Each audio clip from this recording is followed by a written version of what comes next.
doing? Not a thing.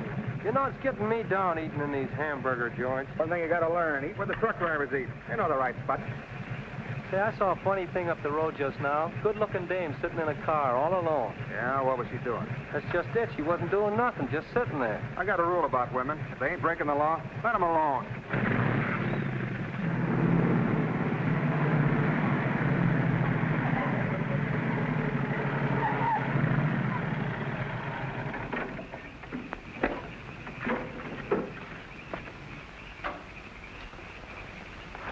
I didn't mean to disturb you, miss. Just wanted to be sure everything was okay. Excuse me, lady, but are you sure you're all right?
How is she?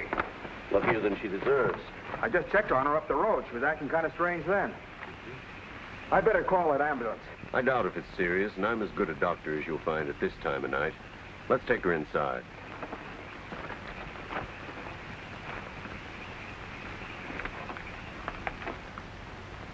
Well, no bones broken. Bruises, that's all. I think you better rest here for the night. I'm a little surprised. You're a beautiful young woman. You've been in an accident. You haven't asked for a mirror. Perhaps that fits with the way you were driving tonight. Perhaps you find the idea of living not very attractive. Is that any of your business, Doctor? As a matter of fact, it is my business. I happen to be a psychiatrist. I don't need a psychiatrist. You won't mind if I disagree with you. Here's a beautiful young woman, apparently well-to-do, apparently in good physical condition, who just doesn't care what happens to her. This is interesting. Not altogether unusual, but interesting. Of course, there are the obvious deductions. It's my life, Doctor, and I prefer to run it myself. And you don't want anyone to see inside it. Perhaps you don't even want to take a look yourself.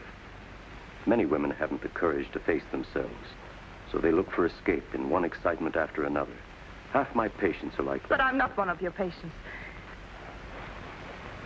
If you tell me how much I owe you, I'll be going back to town now. Very well. I'll drive you to the station.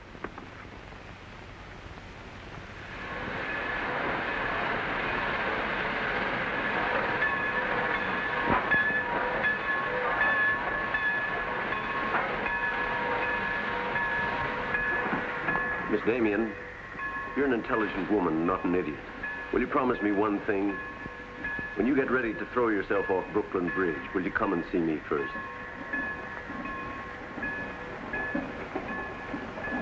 Goodbye, Doctor.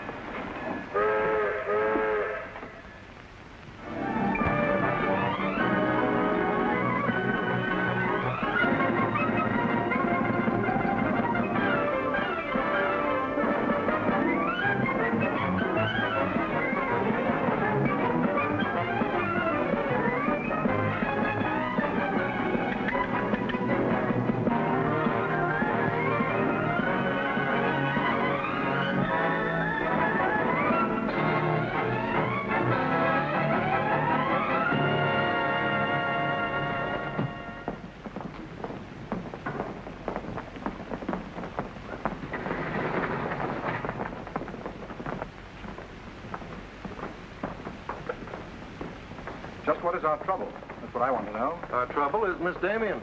Miss Damien again. She's as pretty as a picture and as stubborn as a mule.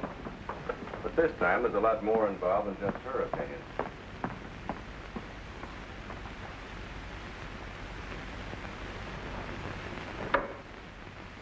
Come in, Miss Damien. We were just ripping you up back a little bit. So I gathered. There's nothing personal. It's about Mr. Cortland.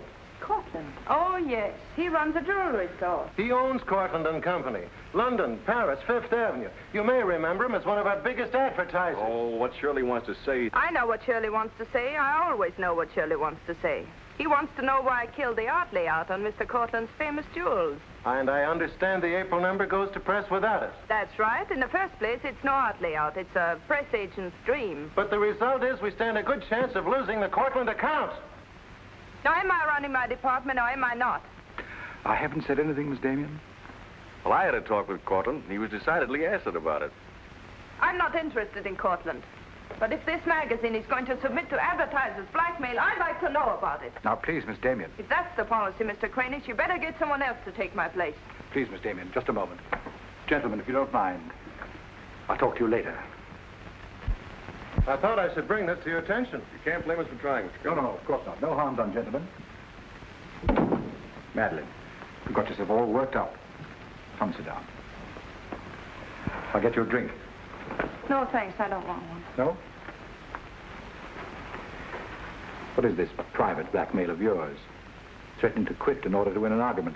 Oh, I'd just as soon quit. I mean it.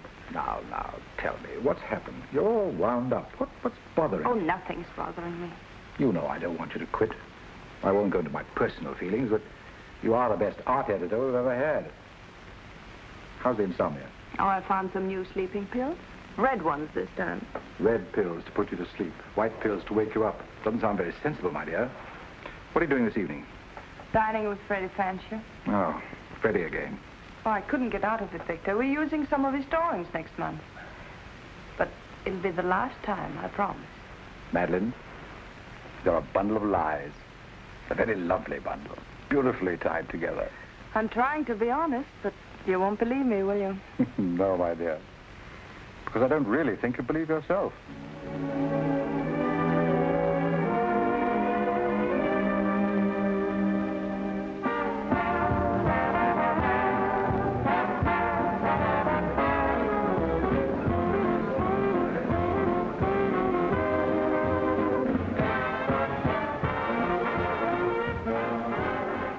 Why do you have to go back to that bore, Freddie Fancher? You haven't even given me a chance to make love to you. You've been doing all right. You know something? It's awfully hard making love to a woman who makes more money than I do. It'd be much easier if you made love to me. Would it? Oh. You're trying to give me the brush off, are you? Well, finally, we understand each other. Well, there you are, Freddie. There's your girl and no bones broken. I'll see you at the office, Madeleine. I'd join you if somebody asked me. Nobody's asking. Fair enough. Why do you have to dance with that pollywog? Look, I've told you not to drink. I always drink, particularly when I'm with you. Oh, am I that hard to take sober? You're a voluptuous pain in the neck. I'm going home. You're not going to walk out on me. Come on, be yourself. I've told you I'm going to leave early. But you can't leave me just sitting here in the snow. I'm mad about you. In my own foul way. Good night, Freddie.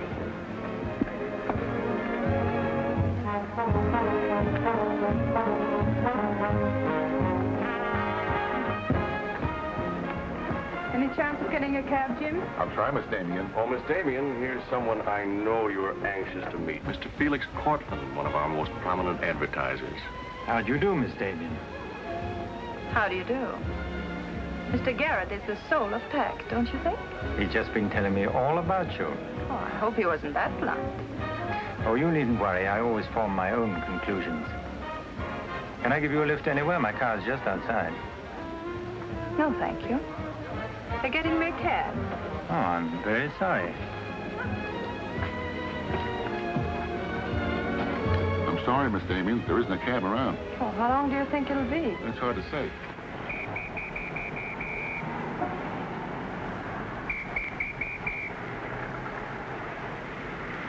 Are you sure you don't want a lift? Well, there doesn't seem to be any alternative. Good night, Mr. Garrett. Good night, Mr. Cortland.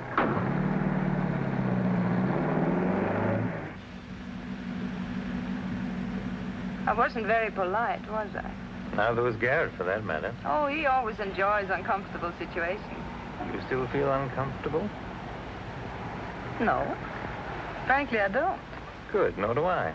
You know, you're not at all what I imagined. No? No. The big international jeweler. I happen to inherit a business that runs itself very nicely. As a matter of fact, you don't look like an art editor. More like a work of art. That layout on your jewels is still a wretched piece of copy. I can only admire your good taste. And I'm still not going to print it. I wouldn't try and persuade you for the world. Mr. Cortland, I think you're a very dangerous man. I only wish it were so. The truth is, I'm a very ordinary one.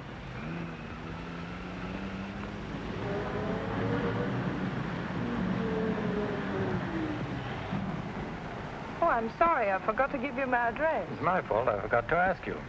Won't you come in for a minute? No, I don't think so. Oh, but you really must see those jewels you've been insulting. They're much handsomer than the photographs. I'll need you in about 15 minutes. But I said I wasn't coming in. Oh, yes, so you did.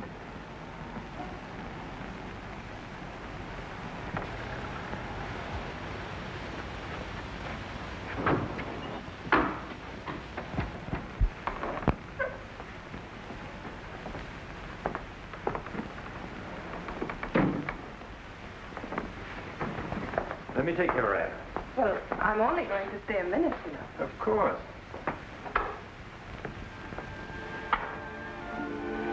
What a wonderful room. I've had this place a long time. In fact, I'm pretty disgustingly rich. Don't you find that rather pleasant? Oh, it's not so hard to take once you get the hang of it. I think I know all the troubles that come with money. And all the pleasures. Well, have you got me all figured out? Only what I see here. Good books, fine pictures. Why don't you ever look at them? Oh, but I do. I'm a lonely bachelor, and I spend hours here all by myself poring over old manuscripts. You don't expect me to believe that, do you? Didn't my father paint that? Was Stephen Damien your father? Uh-huh. That's very interesting. Is it? I remember when he came here to paint that picture of my mother. Everybody was fascinated by him, especially Mother. Father ended by chasing him out of the house. I'm afraid that's the way it usually ended. My father was very much in love with life. That's a Hungarian custom, isn't it? Mm-hmm. Not exclusively Hungarian. Weren't you going to show me your jewels? Oh, yes, of course. I'd quite forgotten. That's the reason we came in here, wasn't it?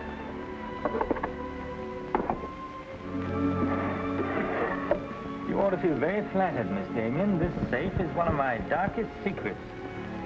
You really want to see those jewels? Not particularly. I can't tell a brilliant from a diamond. Not one person in 100 can. But then very few people are intelligent enough to admit it. Thank you. How about another drink? No, thanks.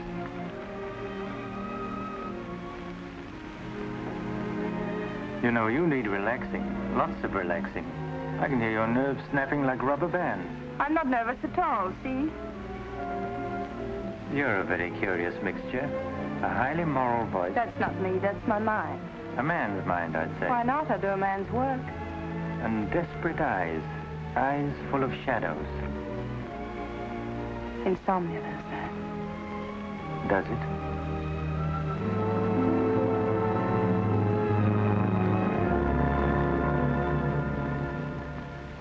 Magazine. Miss Damien, I'll give you her secretary. Miss Damien's office? No, Mr. Cortland, she's not here yet. Shall I have her call you? Yes, Mr. Cortland. Where's Glamourfoot? She hasn't come in yet. Well, who sent these? Mr. Felix Cortland. Mr. Cortland. That's very interesting. She never misses, does she? Mm-hmm. Jealous. If I'd given it any thought, I could have predicted it. Gladys, I won my bet. She's got a new boyfriend. I guess those dames gotta have new excitement all the time. Yeah, here today, gone tomorrow.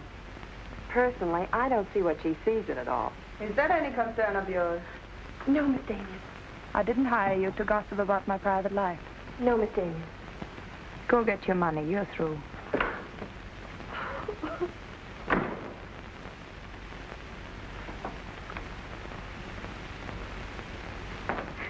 Damien, come in yet? What's the matter, sweetheart? Miss Damien's fired me. Fired you? What for? He heard me talking about Mr. Cortland. Cortland, eh? Don't you worry, baby. I'll fix that. Understand you fired June. That's right. What's the idea? I don't like people to gossip about me. You don't, eh? No, I don't. Well, it's pretty late to be thinking about a thing like that and so rotten quick to take it out on your secretary. Get out of here. You don't think your life is a secret, do you?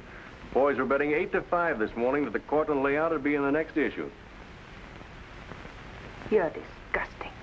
Madeleine, why don't you get wise to yourself? Everybody else is. One romance after another, that's your whole life and you adore it.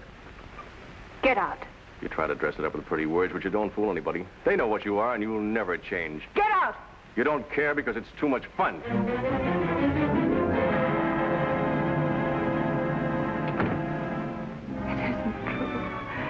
It isn't true. It isn't true.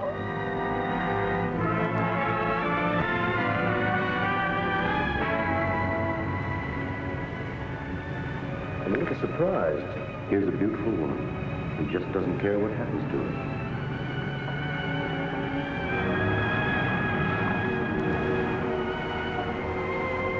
Many women haven't the courage to face themselves, so they look for escape in one excitement after another.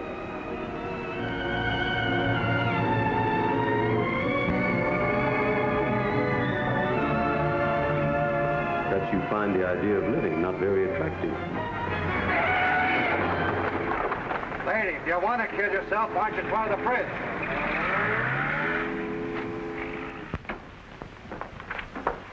I'm glad I was right. An intelligent woman, not an idiot. Sit down here. That's it. Now, if you feel like talking, just go ahead and talk. You're afraid, aren't you? Well, it's our job to find out why. To explore the shadows and throw light on what we find there. Then you'll be able to see yourself clearly and face yourself honestly. When you can do that, you won't be afraid anymore.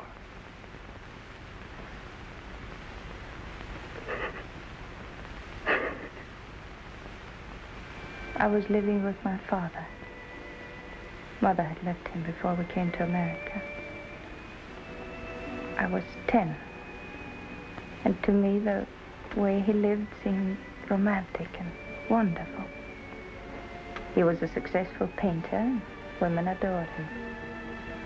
He went his own way and did what he pleased. Just as you've been trying to do? I suppose so.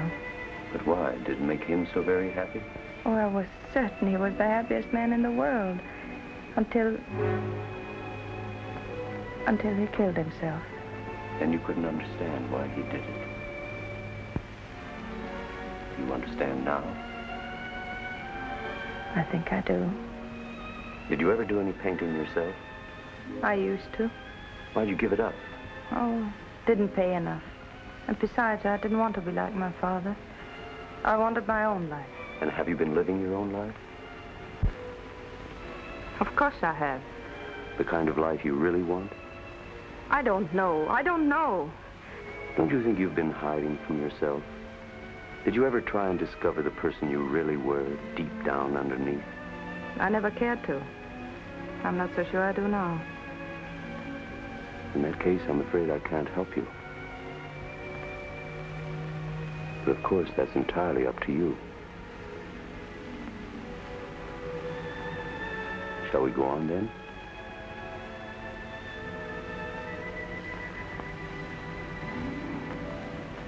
I was doing what I wanted to do. Paying my own way and making my own rules. And nobody was hurt. Nobody but yourself. And it didn't really make you happy, did it? Wasn't that because down underneath you knew there was something missing? Something important? I suppose so. That would worry you, wouldn't it? And then you would drug yourself with the excitement of more excitement. Oh, I know the pattern, Miss Damien. You're suffering from a disease of the times. A neurotic malady as commonplace as chronic alcoholism. Suppose for a moment that you were an alcoholic. They're much the same, you know. Unsure of themselves underneath and seeking reassurance from new excitement. Instead of getting at the cause, the drunkard solves his problem by taking another drink. This, of course, is no solution. And eventually we find him sprawled hopelessly at a bar, without the strength or even the desire to save himself. I can't go on with this. You're not helping me, you're insulting me. You've been insulting yourself, Miss Damien. Insulting your body and insulting your soul. Your life hasn't been gay and glamorous at all. It's just been muddled and senseless. You know that now. And if you really want to change it, you can start right away. Now it's up to you.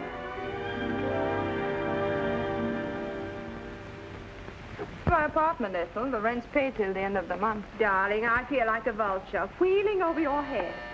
I'm not in, whoever it is. Miss Damien's office. No, she still hasn't come in, Mr. Cortland. Well, I don't know exactly. Later in the day, Did he hang up? Yes, good.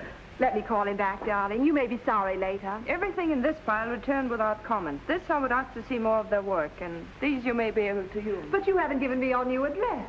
I'm not giving it to anyone. Hello, Madeleine. Beautiful, would you mind popping out for a minute? That's just 60 seconds. You'd better talk fast. Madeleine, I'm on a jam. I've got to raise some money. I need about $5,000. What do you expect me to do about it? Well, I thought you might talk to Cortland. I'm sure he'd let you have it if you ask him nicely. You're really quite a rat, aren't you? Look, Madeleine, I'm in debt up to here. I only make $100 a week, and you know I can't live on that. $5,000 doesn't mean a thing to Cortland. You better get out of here before I lose my temper. You're forcing me to say things that I don't want to say, but if you're going to act cold and virtuous about it, you'll hear them. Suppose I tell Cranish. Tell him what? About Cortland.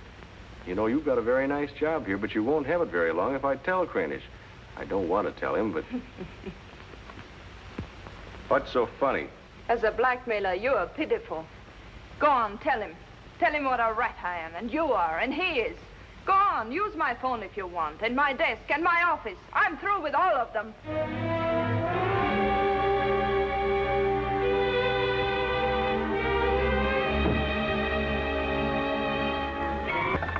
Boulevard Magazine. No, Miss Damien hasn't been back. Just a moment, please. I'm sorry, she doesn't work here anymore. You might try at her home. Waldorf Apartments. Waldorf Apartments? Miss Damien? Oh, no, she gave up her apartment. Why don't you try the post office? Dahlgren? Dalton? Dalton? Damien. Care Richard Caleb, 137 West 50th Street.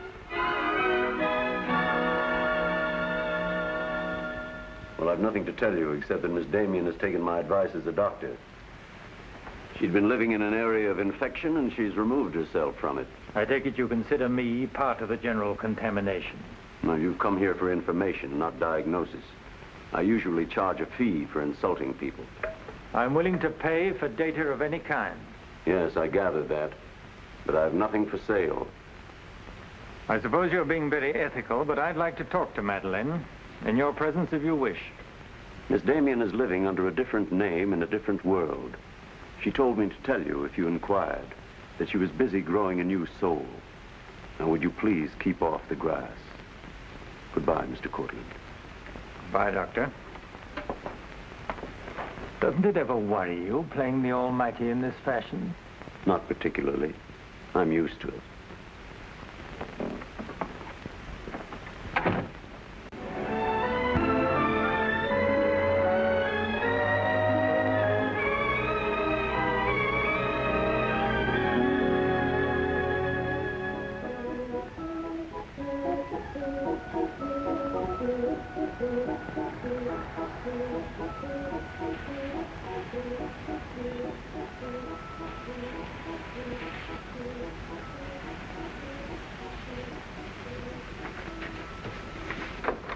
How's it look? It's better than torn wallpaper. So you think I've talent, then? Well, you'll do better after you get the hang of it. I only hope the new tenant will like it. Well, he seems awful particular. He's a floor walker at Macy's. Oh, well, you can always give it back to me. He'll never sell it, you know. Take my advice and try something more cheerful. You know, like flowers and butterflies. I'll do that. Thank you, Mrs. Geiger.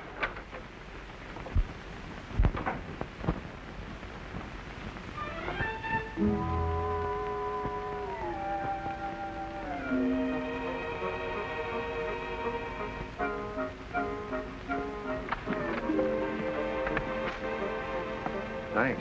You saved my life. Is this yours? Yes. Mrs. Geiger would scalp me if she knew I kept mice in my room. Well, why do you keep mice in your room? Oh, pathologist, part of my homework. I really shouldn't bring these fellas out of the lab, but, well, I got kind of attached to this one. Now, thanks again. Hey. Women are supposed to scream. Aren't you afraid of mice? Well, no, but next time I'll scream.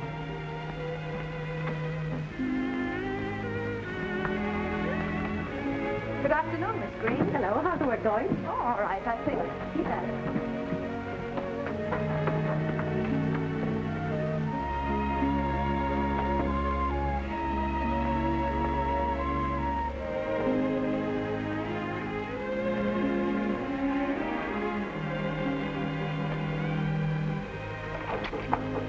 Come in. Hello. Hello. Say, you're an artist, aren't you? Well, I don't know. Oh, Mrs. Geiger said yesterday that you were. She's an authority if I ever saw one. I was wondering, could you do a job for me? Want your portrait painted? Me? Oh, no. No, nothing like that. I'm doing some research, and it has to be illustrated. Oh, what do you want me to draw? Nothing fancy, just blood cells and things. Sounds fascinating. Oh, it is, really. You see, it's a lot like...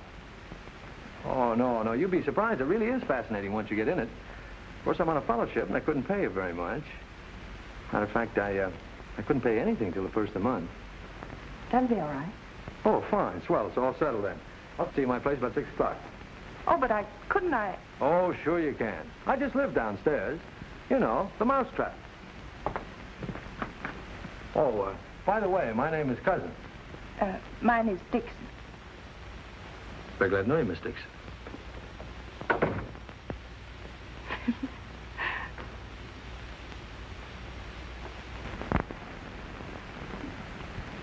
Just what am I drawing? Am I allowed to find out? Sure. Effect of anti-reticular serum on cell tissue. That's all I wanted to know. Oh, say, that's quite good. I'll take it to the lab with me in the morning. I'm just about ready for the next one. Do you realize it's 12 o'clock? Oh? I haven't had my dinner yet, and you haven't either. Oh, gosh, I'm sorry, but well, I got so wound up on this. So did I, but now I'm hungry. Well, tell you what let's do. We'll go out and eat. That's a brilliant idea. I'll get your coat. Do you do this all the time? Only since I got out of the Army. I was lucky to get this job of research. Now I've got to get it finished. Then what? Oh, then I go back to Oregon and become the usual respectable small-town doctor. No mice? No. No mice. Head colds and belly aches. $5 a visit. Maybe you'll like it. You'll get some rest. Oh, I'll get plenty of rest, all right, but I don't think I'll like it. You folks going out this time of night? That's right. We're meeting a few friends at the Busy Bee cafeteria. We don't want to miss the floor show. We'll have to hurry. See that he eats. He hasn't got any more sense than a goose. I'll feed him with a spoon. I lived first up in a little town in Germany while I was still in the Army. I met a couple of Russian medical officers who were working on anti-reticular, and, well, they were pretty steamed up about it. Pie, sir? No, thanks. We got together the first night over a bottle of vodka. I remember the town was still burning. Well, maybe it was the vodka, but anyhow, we got to talking about anti-reticular, and, well, I guess I got pretty excited. You mean you speak Russian? Over a bottle of vodka, anybody speaks Russian. Care for some coffee? No, thanks, I've milk. Oh, one, please. At any rate, I promised myself that night that just as soon as the war was over, I was going to do a job of this. You haven't stopped to eat ever since. That's an error I'm just about to rectify. $1 even. There you are. Thank you. Thank you. You, sure you've got everything you want? Oh, yes, thanks. You know, I don't think you're much of a doctor. Do you call this a sensible diet? Pancakes and pickles? Well, scientifically, there's two kinds of diets. The kind that doctors prescribe and the stuff they eat themselves. Oh, but you're always in such a rush. You can't make scientific discoveries that way. Sure you can. Take Banning. He saw some flies nibbling in a piece of pancreas. Figured out that there must be sugar in it, and in 1 minute he had the idea for insulin. You know, you're a very lovely girl. You're not being very scientific, Doctor. Oh, but I am. It's the very heart of science. It's the truth. Let's talk about insulin. Insulin.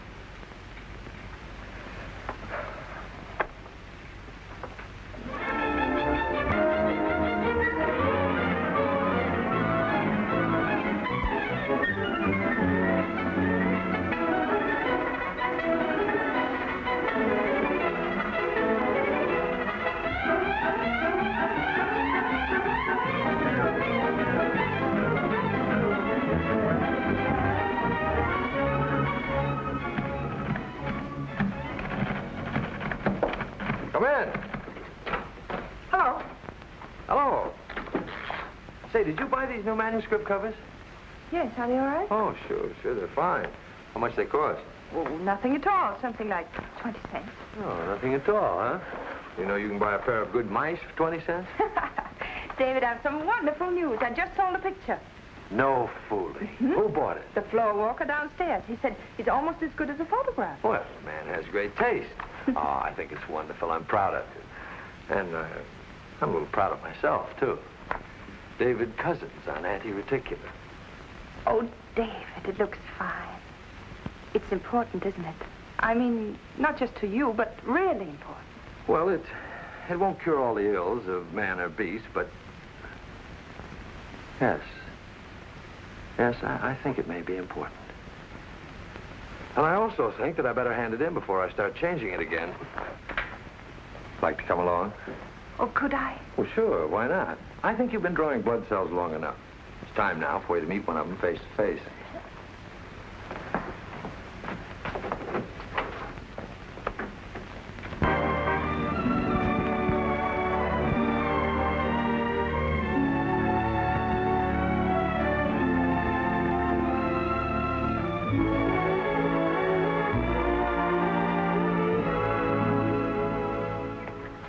I hope your text is as good as your illustrations.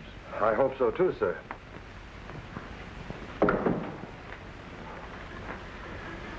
Well, that's that. You didn't tell him they were your drawings, did you?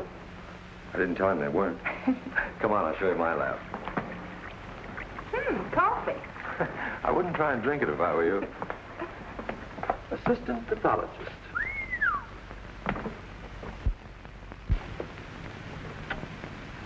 Well, this is me. How do you like it? Oh, I think it's wonderful. But how do you find anything in this place? Been here for 6 months and I haven't lost anything yet.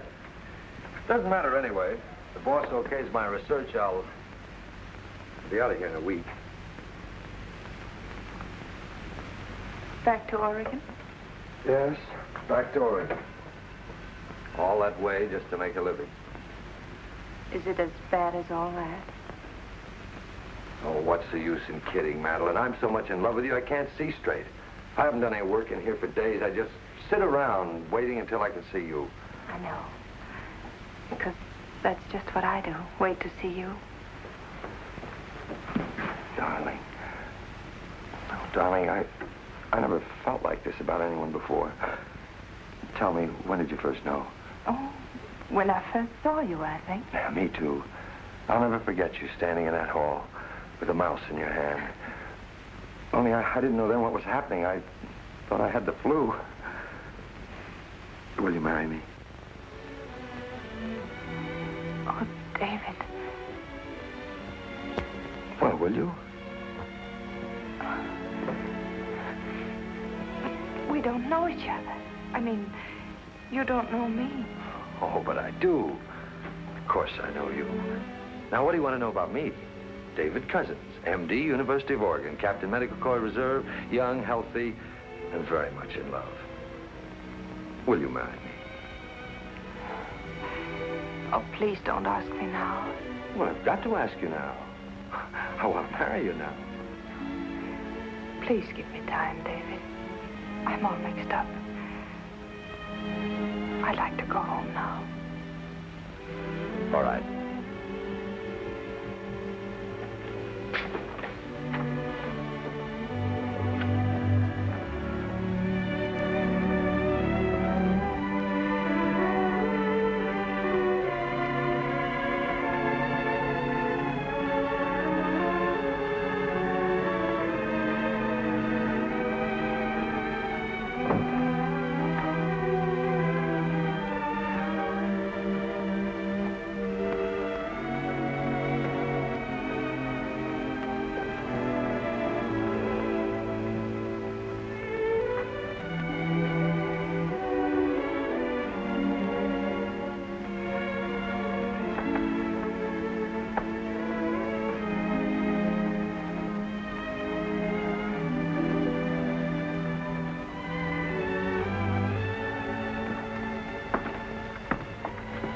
Madeleine. You haven't answered a rather important question I asked you. I can't say no, because I wouldn't mean it. Darling.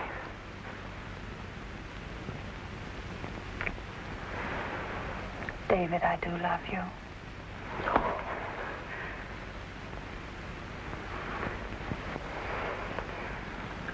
Good night, darling. Good night.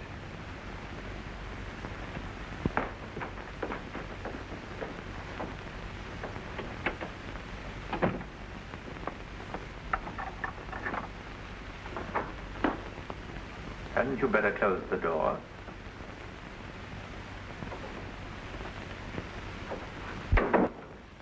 A gentleman I hired provided me with your new address and the proper keys.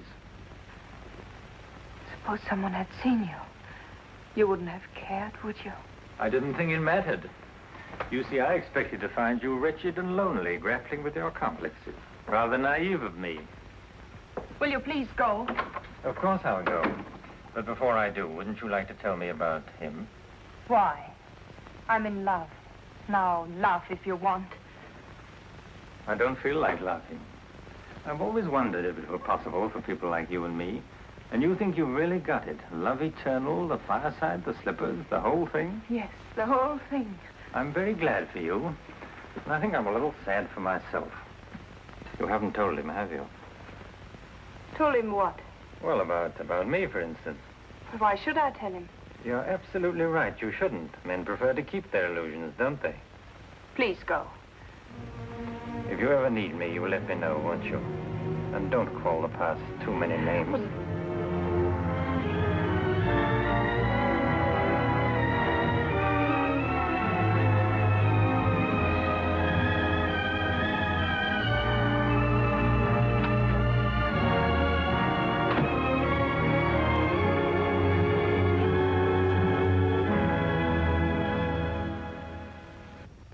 I don't care what you say. I'm going to marry him just as soon as it can be arranged. You want to run away from your problem? I'm not running away. You are, you know. You're looking for security from someone else instead of building it within yourself. But I love him. I can't talk to you if you don't believe me. Falling in love doesn't cure everything overnight. What do you mean? Let's be honest. There's a side of you that hasn't fully changed. Isn't that true? That is true, isn't it?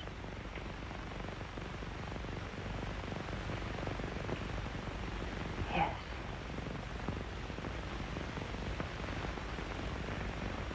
Have you still not told David about yourself?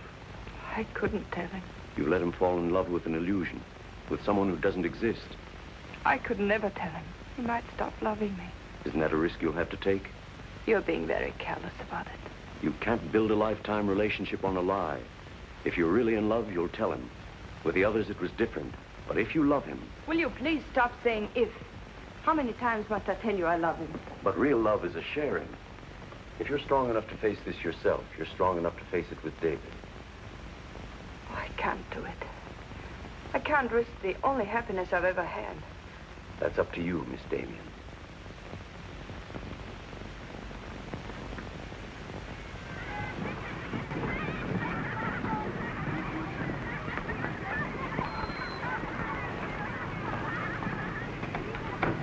Hi. Hello, darling. You're home early, aren't you? Well, I didn't get fired, if that's what you mean. Dr. Lutz read my paper. Really? What did he say? Well, he liked it. Oh, David, that's wonderful. The only trouble is he thinks it's so important he wants me to go to Chicago and read it before the convention. Oh, David, no. Well, that's not my idea. I don't want to go. Well, when will you have to leave? Tonight, gotta catch the 8 o'clock plane. And when will you come back? Oh, I don't know, a few days. But I tell you what, as soon as I get back, let's get married. You can get a license in 3 days, and it only takes 15 minutes to get married. You still want to marry me, don't you? Oh, more than anything in the world.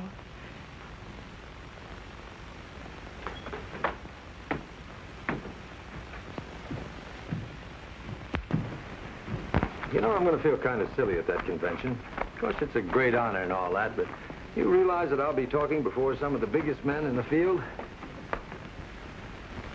What's the matter, darling? Nothing. I was just thinking how I'd feel if you didn't love me. Oh, don't be silly. Not a chance. David, could you ever stop loving me? Well, that's really a gruesome thought. Of course not. Even if there was a reason? The world is bothering you. Nothing. I just wanted to be sure. Sure about what? That you loved me and not an illusion you built up about me. Scientists can't believe in illusions. I believe in you. You're the best thing that's ever happened to me. Well, shoots. I wonder if that'll be enough. Come to think of it, it'll have to be. That's all I've got. Socks? Well, that just about does it. Madeleine, was there something special on your mind? Something that you wanted to tell me? Just that I love you, that's all.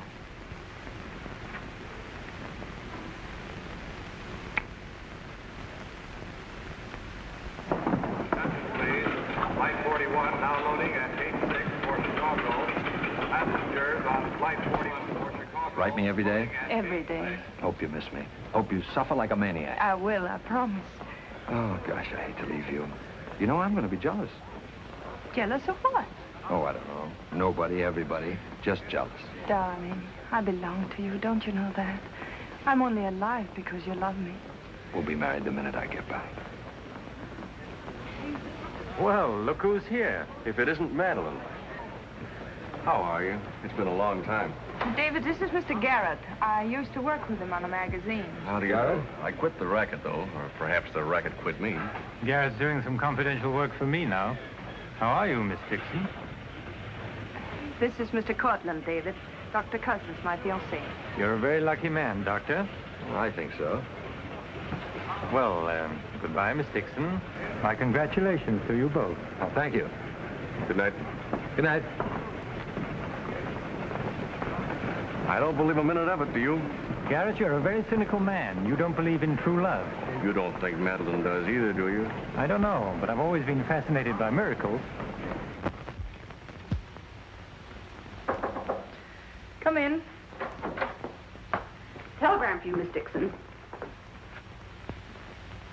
I thought I'd bring it up myself. I thought it might be important. Bad news? He won't be back till Friday. That's men for you. You never can count on them. Oh, I forgot. A doctor somebody called you, said you were to call Miss Ethel Royce. She's been trying to get in touch with you. Friend of yours? Yes.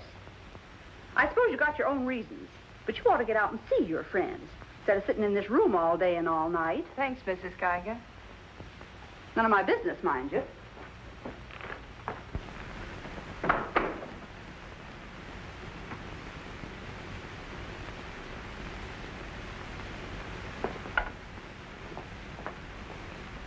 Ethel, this is Madeleine. Madeleine. Darling, but this is really a voice from the dead. I pestered that doctor of yours for hours. I just have to talk to you. Well, what about? Will you remember that art supplement, the one you started? Well, I do need your help, dear. I'm in an awful mess. Sorry, dear. I'll never come into that office again as long as I live. Oh, but I wouldn't ask you to do that. Just meet me somewhere. It'll only take an hour, I promise. Well, if it's just the two of us. All right. I'll be there at 5. Oh, so relieved. We were really desperate. Wonderful. I'm just dying to see you. Bye, dear. She'll do it. Good. Wonderful thing, professional pride. It never dies. How'd you sound? Awful. What do you expect? Too bad. Victor, I don't want you to be there. Wouldn't think of spoiling your reunion, my dear. I don't trust Madeleine, doctor or no doctor. Nor you either, my sweet.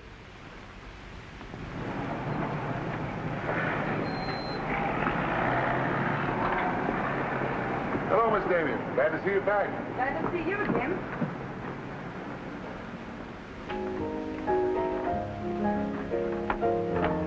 Hello, Luigi. Is Miss Royce here? She just came in, Miss Damien.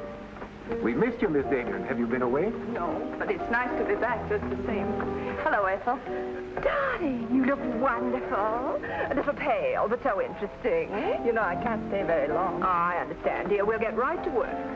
Usual, Miss Damien? Well, I don't know, Carl. You'd better. Wait till you see the mess I'm in with the supplements. All right, Carl. Darling, I'm just dying to hear what you've been up to. You must tell me everything. and there's nothing to tell. Come on, let's go to work.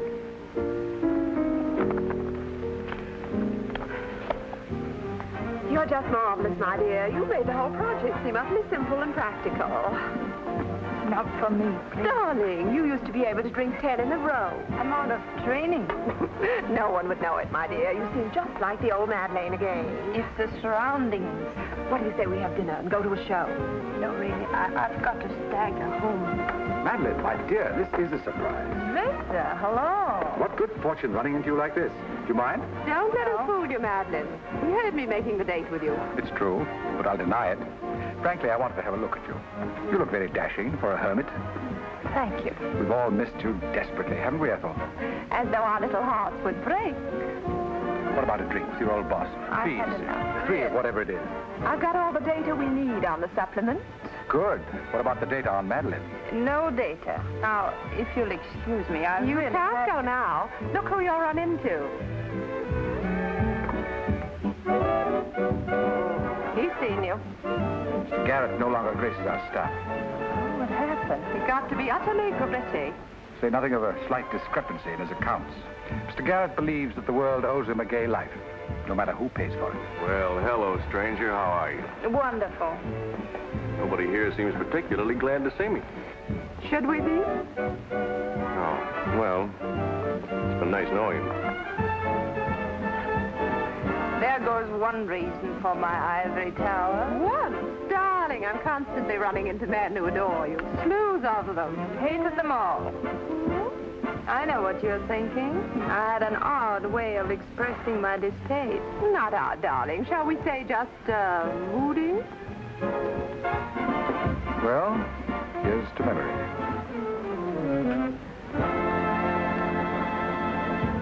May I speak to Mr. Cortland, please? Just a moment, sir.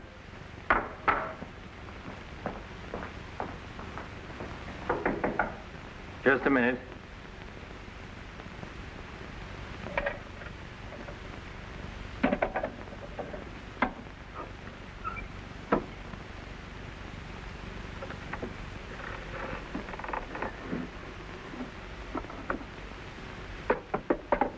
Come in. Mr. Garrett on the phone, sir. All right. Hello, Garrett. I have some interesting news. Do you know who's here? Madeleine. How considerate of you to call. By the way, I've just been through the stones in my safe, and one's missing.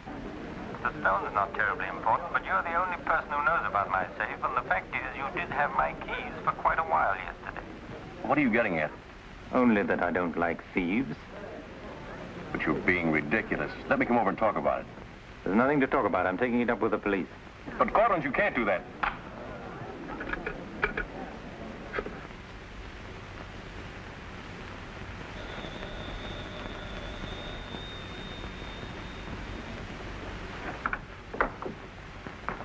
Mr. Garrett again, sir.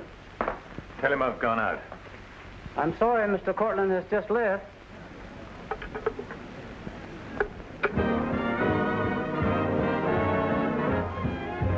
Are you all right, darling? Of course I am. You're not going to disappear again. Oh, yes. Back to my treetop. It's raining. Let me drive you home. Oh, no. Ethel wouldn't approve. Good luck, my dear, on your treetop. Bye, darling. Well? Let's face it, she's a changed woman. She'll never change, darling. She's just got herself a new set of words, that's all.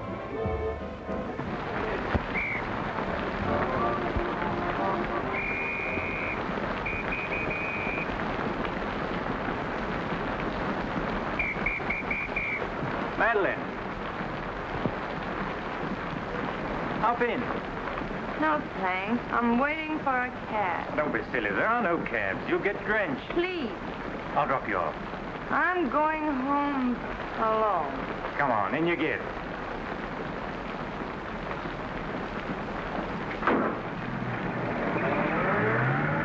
I hope you didn't get too wet. Your concern is touching. Quite a coincidence finding you in the rain. Is it?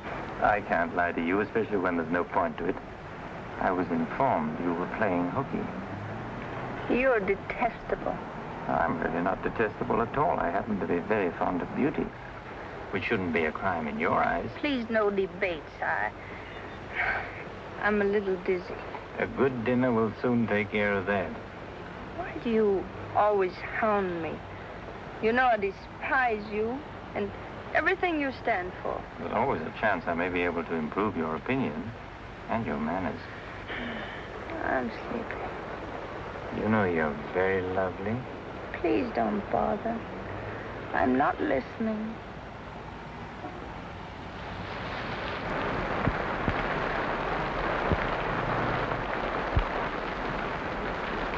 Where are we?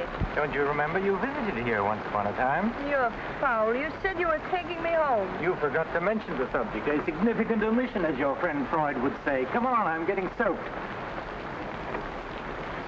That launch you. I'm going home. Right after dinner. Think how wonderful you'll feel when you slap my face.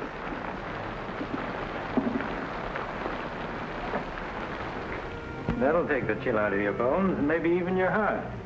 Still cold? Oh, no. It's quite warm in here. Cigarette? Thanks. Very warm. Light? No, I'm not really detestable, am I? No, I am. Why? Because I ought to go home. In this rain, you mustn't even think of it. You see, you are detestable. And you've been very annoying for months. Madeleine, we belong together. You know that. No, I don't know that. You do. We feel the same way about life. You're not making sense, Mr. Court. Why make sense? Doesn't this make more sense than talking and lying? No sense at all. Then what would you call it, darling? Stupid. Madeleine, you're wonderful. Stupid. You're sweeter than ever. I'd better see who it is.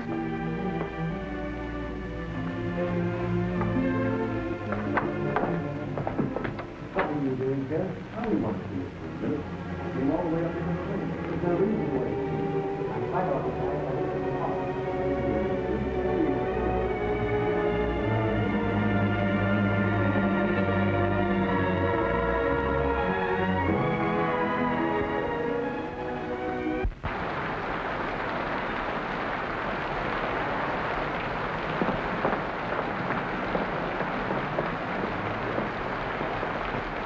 But I tell you, I'm going to raise the money. I'll pay you, honestly. I don't like dealing with thieves. That's a job for the police. You swear out a warrant, you'll never get a dime. Look, I didn't sell it. I just had to have some money temporarily. Here's the pawn ticket. I'm not interested in pawn tickets. Good night, But, Carter, you've got to give me a I chance. said good night.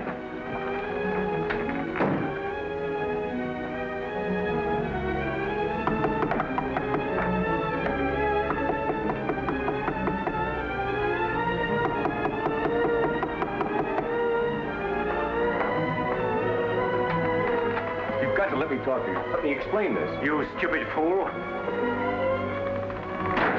have the stone back. I'll get it to you. I promise I will. All I need is a little more time, just a couple of weeks. What are you doing? Phoning the police. You can't do that. I'm not going to let you ruin me.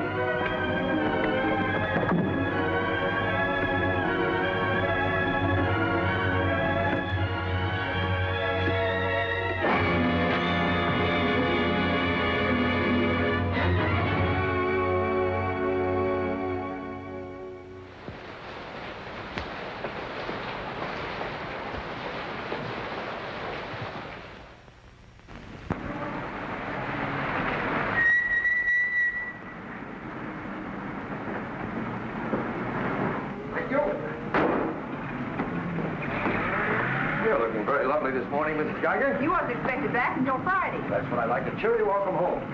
Is Dixon upstairs? I haven't seen her this morning. Who is it?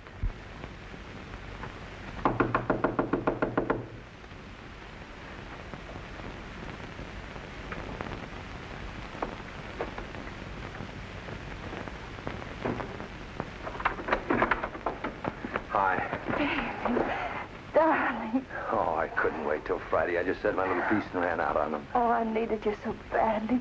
I feel lost without you. Don't ever leave me again. Oh, that you can depend on. Say, I've got big news. I'm a success. Oh, tell me all about it. I wonder what's the matter with you. You don't look very good. Come on, I think you better get back in bed. Now then, first, I don't have to go back to Bellyaches in Oregon. You're not marrying a small-town country doctor, young lady. You're marrying a promising young research scientist. At least that's what Dr. Broder says, and he ought to know. He's got a long white beard. Oh, darling, I'm so proud of you. I think I'll take your temperature. Gee, I wish you could have been there. When I finished reading my paper, they all got together and offered me my own laboratory in California. I still can't believe it.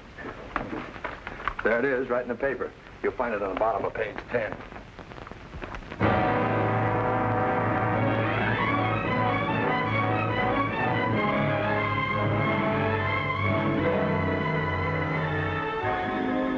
What makes you feel that you're really important? You know what he said to... Oh, Madeleine. Madeleine, what's the matter?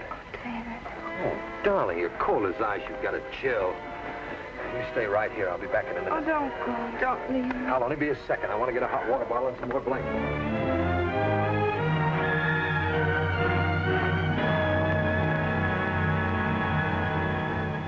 Miss Madeleine Dixon at home? I don't know. Friends of hers? We're from police headquarters. Where's her room? Upstairs. What do you want to see Miss Dixon about? We'll tell her. Well, perhaps you'd better tell me first. Miss Dixon isn't well. Who are you? He's a doctor. He lives here. If it isn't important, I suggest you come back tomorrow. It's important. Could you get some extra blankets and a hot water bottle, please? You a friend of Miss Dixon's? That's what. Just asking. Well, what is it, an accident or something? I wouldn't call it an accident. I wish you'd cut out this mystery and tell me what it's all about. Okay, Doc, take it easy. Madeleine, these men are from the police. They want to... We'll take over from here, Doc. I'm Sergeant Patelli. This is Sergeant Beitler. You're a friend of Felix Cortland's, weren't you? Matter of fact, you were with him last night. No, I wasn't. Did you see Mr. Cortland any time yesterday? No, I didn't. Now, look, Miss Damien, we wouldn't be here asking questions unless we already knew most of the answers. Oh, wait a minute. Her name's not Damien. I think you've got the wrong party. I think maybe you've got the wrong party, Doc. Her name happens to be Damien. This happens to be a case of murder. Take a look at that newspaper. I want to know what's going on in here. This is my house, and I've got to know. Sorry, madam. We'll talk to you later. As long as I've been here, there's never been police Take in her this and see what you can find out. lady. Come on. Now, Miss Damien, tell us what happened last night. What time did you leave Cortland's house? Oh, David. You and this guy, Cortland, were pretty sweet on each other, isn't that right? Oh, but it isn't. It isn't true. Now, according to the chauffeur, you got to Cortland's house at 6:45. What time did you leave? Oh, but I didn't go into the house. I met him by accident. David, don't look at me like that. How long have you known Miss Damien, Doc? Not very long, only a few months. Know that she was mixed up with this guy, Cortland? Oh, it's a lie. David, it's a lie. Okay, so you didn't go into the house with Cortland? No, I didn't. He wanted me to come to the house, but I wouldn't do it. Oh, I didn't go into the house. I didn't, I tell you. Who you telling, me or the doc here? Did you get anything? She came in about 9. In a cab? No, she was walking in the rain. Landlady said she looked kind of wild-eyed. What about Cortland? He was here, all right. He visited her a couple of weeks ago. Get the date? Yeah, April 10th, around midnight. Anything else? The landlady thought that Cortland had a key to this place. She was kind of vague as to how he got it. I didn't give him a key. David, you can't believe that. I've got his key ring here. This one fits. He had a key, all right. But I didn't give it to him. Where are you going? Oh, David, don't leave me. I didn't kill him, I swear. I didn't kill him. Who cares whether you killed him or not?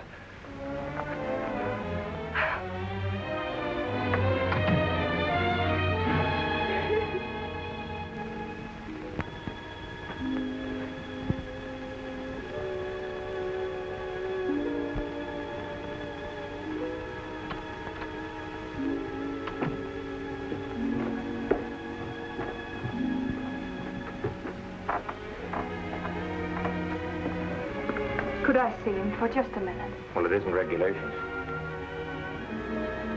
Okay, 60 seconds.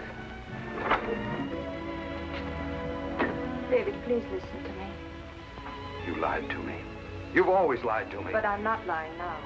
I didn't want to go with him. He said he'd drive me home. And he made love to you, didn't he? Oh, don't deny it. Of course he made love to you.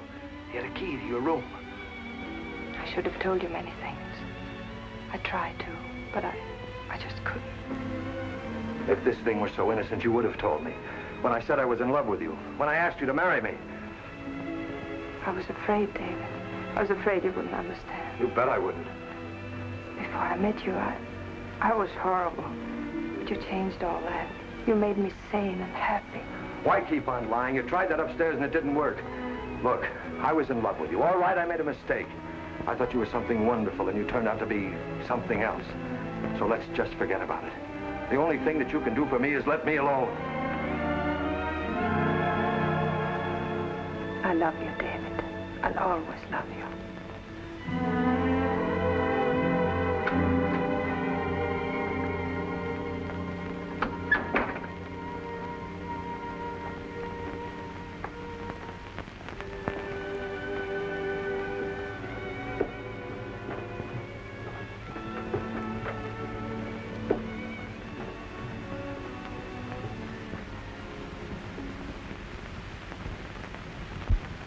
So, ladies and gentlemen of the jury, the prosecution will prove beyond a shadow of a doubt that Madeleine Damien is guilty of the premeditated murder of Felix Cortland. We will prove that she was in his apartment the night he was murdered. We will prove that her fingerprints are on the table lighter with which he was murdered. And we will prove further that she had a motive for the murder. For after all, this is a very simple story. To one man, Dr. Cousins, she was a pure and noble woman. To the other, Felix Cortland, an irresponsible light of love.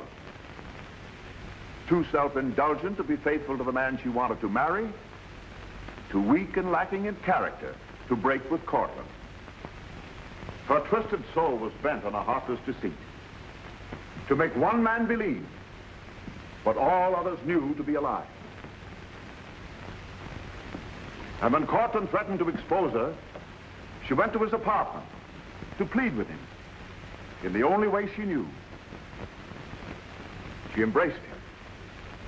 She made love to him. And when, in spite of that, he threatened to expose the lie that she was living, she silenced him forever. Ladies and gentlemen of the jury, the state asks you to find Madeleine Damien guilty. Guilty of murder in the first degree. On the night Mr. Cortland called on the defendant, did you let him into her apartment? I certainly did not. How did he get in then? He must have had a key of his own. The key of his own? Where was the defendant when he arrived? Out to the doctor, I suppose, pulling the wool over his eyes.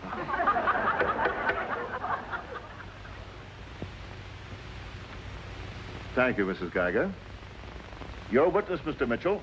You've got to let me cross-examine her. No questions. Miss Damien, I can't defend you properly if you won't let me. You've got to put up a fight. Fight? What for?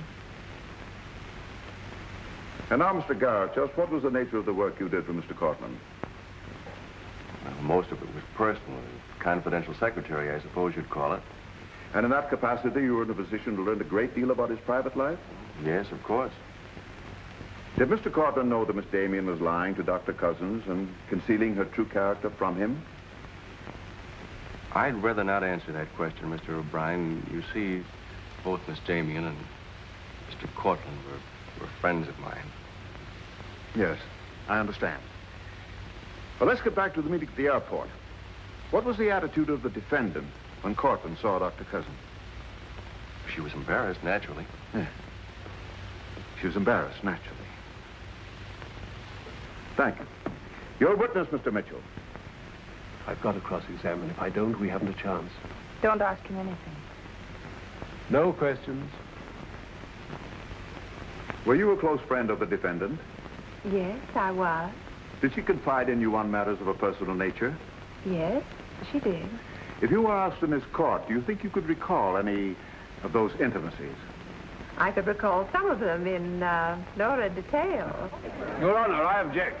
Objection sustained. Well, let me ask you this, Miss Royce. Would you say in general that men found Miss Damien attractive?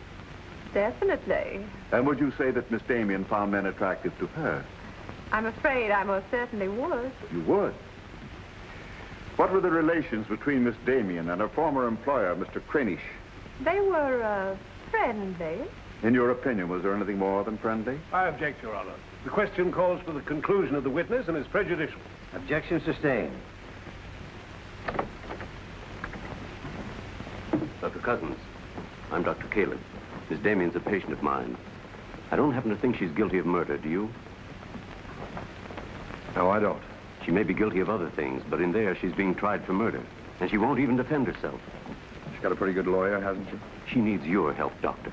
In her own mind, she's not on trial for murder. She's on trial for those other things. And it's not the judge who's trying that case, it's you. I don't want to be rude, Doctor, but I don't think you know what you're talking about. I'm sorry to disagree. You see, I've been treating Miss Damien for some time. I happen to be her psychiatrist. Dr. Caleb. I'm sorry to have bothered you, Doctor.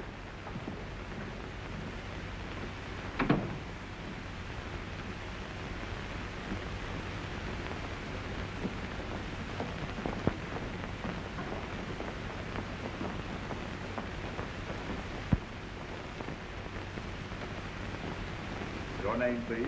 Richard Caleb. You're a psychiatrist? Yes. Miss Damien came to you as a patient? Yes. Did she come of her own free will? Yes, of course. Isn't it true, Doctor, that people do not go to a psychiatrist unless they consider themselves, well, shall we say, not well balanced? In general, that's correct. As a matter of fact, wasn't Miss Damien on the verge of committing suicide when she made her first visit to you? Your Honor, I object. Well, no matter. We'll prove that by other witnesses. However, is it not true that people who come to you as patients come with problems? Objection. Objection overruled. Well, Doctor? There'd be no point in their coming to me if they didn't have problems. So the defendant came to you with a problem. Do you mind telling us, Doctor, in your opinion, just what was Miss Damien's problem? That is a confidential matter between doctor and patient. I'm afraid I can't discuss it. Well, during the course of your treatment of Miss Damien, did you ever discuss her relationship with Dr. David Cousins?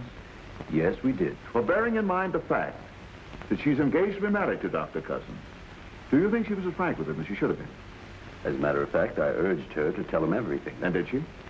Not to my knowledge. Well, why not, Doctor? Why didn't she? I'm afraid you'll have to ask Miss Damien about that. Did you ever meet Dr. Cousins? Yes, just a few minutes ago. Well, I'm sure you found him a reasonable, intelligent young man, and yet the defendant refused to confide in him. Having met Dr. Cousins, I think I can see why Miss Damien hesitated to confide in him. Do you mind telling us why? It's my impression that Dr. Cousins hasn't the capacity, either emotionally or intellectually, to understand a problem like Miss Damien's.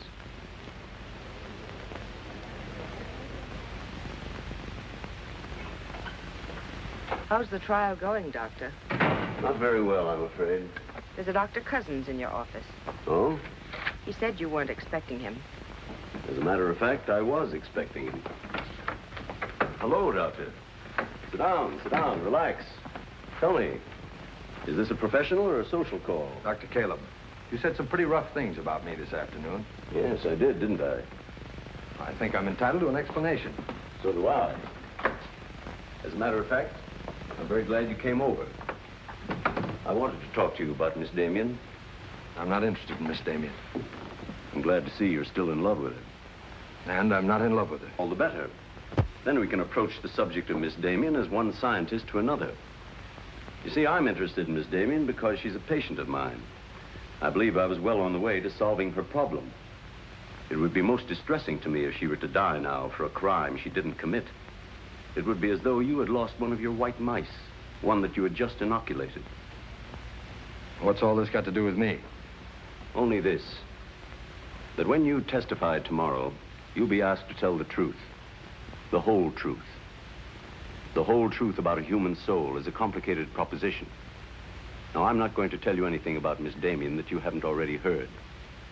But isn't it possible that you've picked up a few stray facts and added them up to a conclusion that's entirely wrong?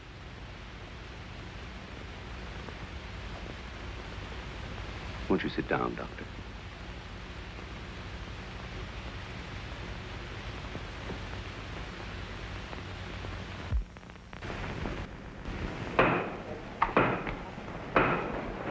Hear ye, hear ye, hear ye. The court is now in session. Call your next witness, Mr. O'Brien. Dr. Cousins, please. This will be their last witness. You've got to let me put you on the stand. I tell you quite frankly, Miss Damien, if you won't testify, you haven't got a chance. Raise your right hand. You solemnly swear to tell the truth and the whole truth, nothing but the truth, so help you God? I do. Please be seated. Your name, please? David Cousins. Under what name did you know the defendant? Madeleine Dixon. Did she ever tell you her true name? No, sir. Did she ever lie to you about her identity? Yes, sir. How long did she continue to lie to you? Till the morning the police came. Did she ever tell you about her relations with Cortland? No, she didn't. You proposed marriage to the defendant and she accepted you. Yes, sir. And still she didn't tell you about Cortland? No, sir. When did you first know of the true relationship between them? Same morning, the morning the police came. Oh, I see. Then from the moment you met her until the day she was taken into custody, you didn't know the truth about her character. I object, Your Honor. Mr. O'Brien, haven't you covered your point? Well, Your Honor, I'm merely trying to clarify for the jury the true nature of the defendant's motive. I see. Thank you. One more question, Dr. Cousins. If you had known the truth, would it have affected your love for the defendant? Your Honor, I must protest. Let him answer. Objection withdrawn. And now, Dr. Cousins, if you had known the truth, would it have affected your love for the defendant?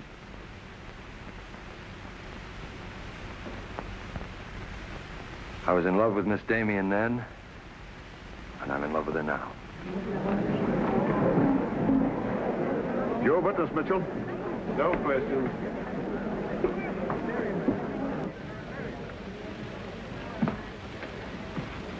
Did you really mean it? Yes, I really meant it. I can't believe it. Now will you let me put you on the stand?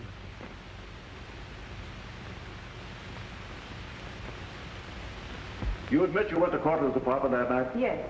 He made love to you? Yes. Did you have any conversations about Dr. Cousins? No. Positive? Yes, I am. But tell me, Miss Damien, were you in love with Felix Cortland? No, I wasn't. Were you in love with Dr. Cousins? Yes. Oh.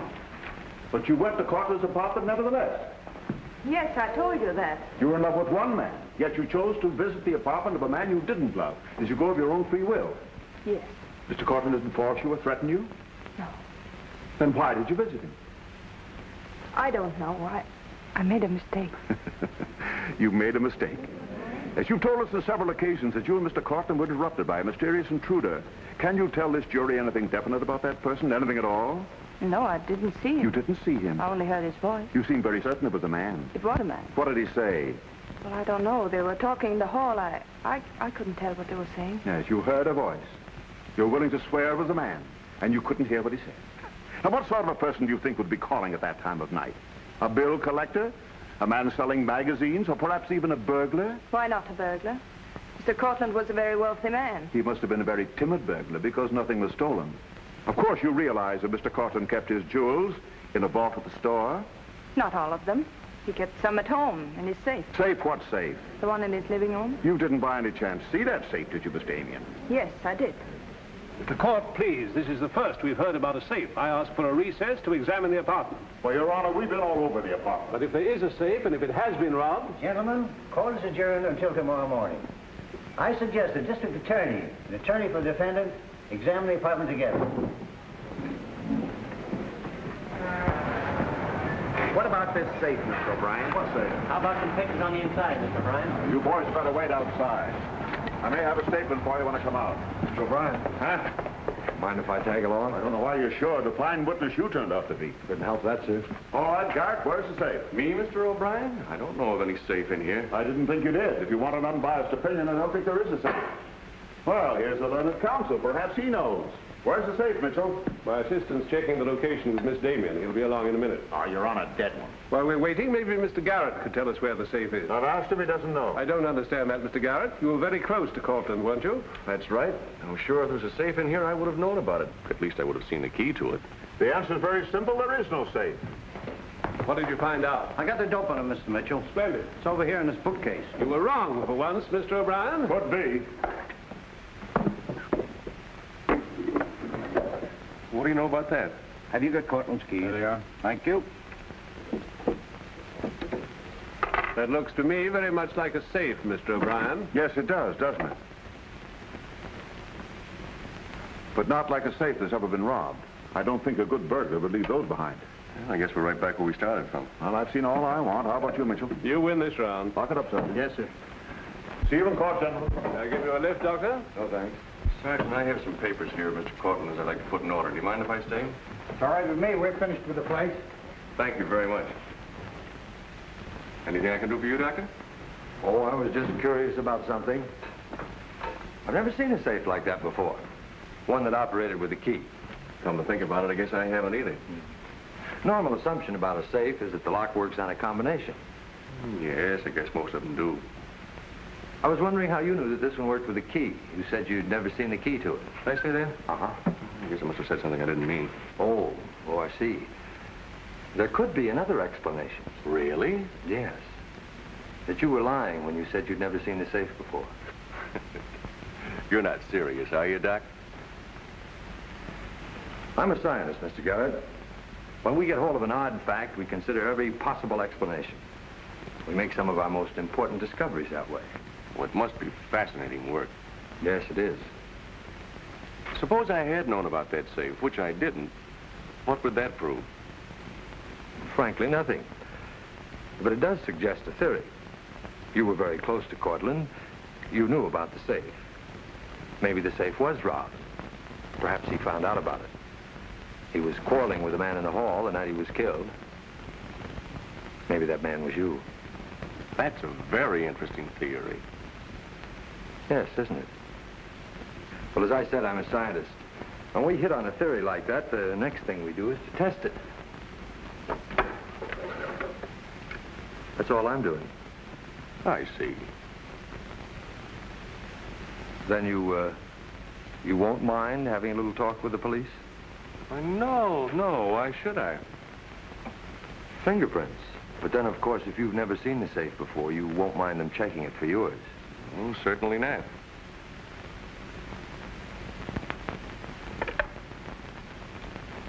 The number is Spring 73100.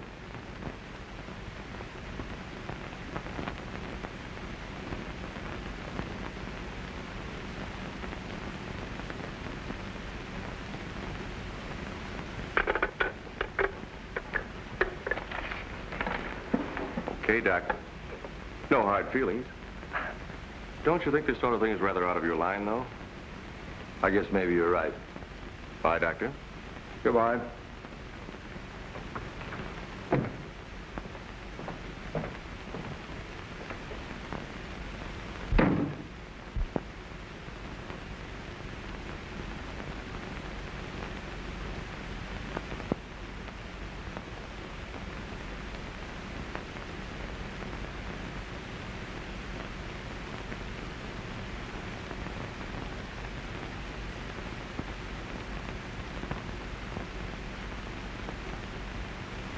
Spring 73100, wasn't it, Mr. Garrett?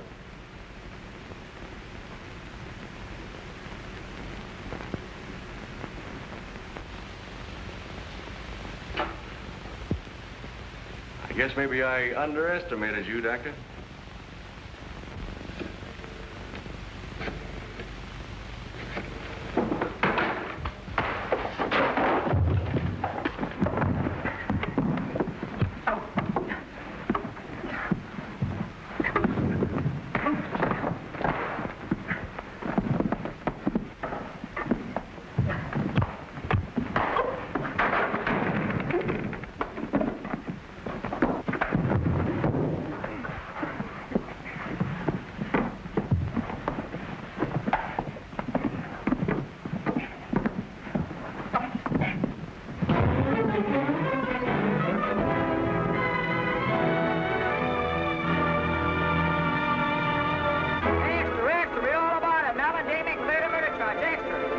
From the Associated Press newsroom. Bulletin. Madeleine Damien has been exonerated of the murder of Felix Cortland. Full confession by an ex-employee, Jack Garrett, is in the hands of the district attorney. It was a trial marked by many surprises. Notably, the beautiful defendant's startling disclosure of the jewel vault hidden in the apartment of the late diamond importer. So beautiful Madeleine Damien goes free, and Broadway is tipping its hat today to the young doctor who engaged the murderer in a battle royal. Mrs. Geiger, I've been looking for Miss Damien. Have you seen her? She's gone. She asked me to give you this. Gone? Well, where did she go? I couldn't get a word out of her, but I know she left the airport more than an hour ago.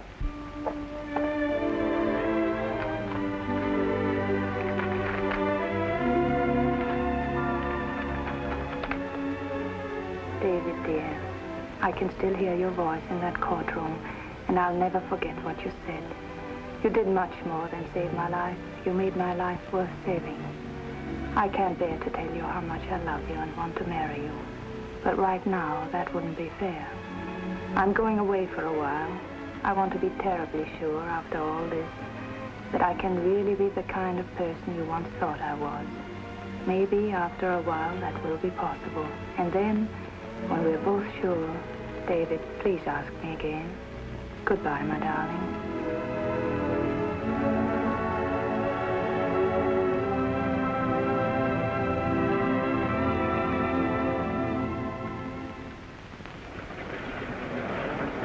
Passengers on Flight 41 loading at Gate 6. Will you try and see him once in a while? Of course. You see, I want to be sure of myself. I'm sure of you. Are you really? After what you've been through, I'm very sure. All aboard, please. Goodbye. I still think you're making a mistake.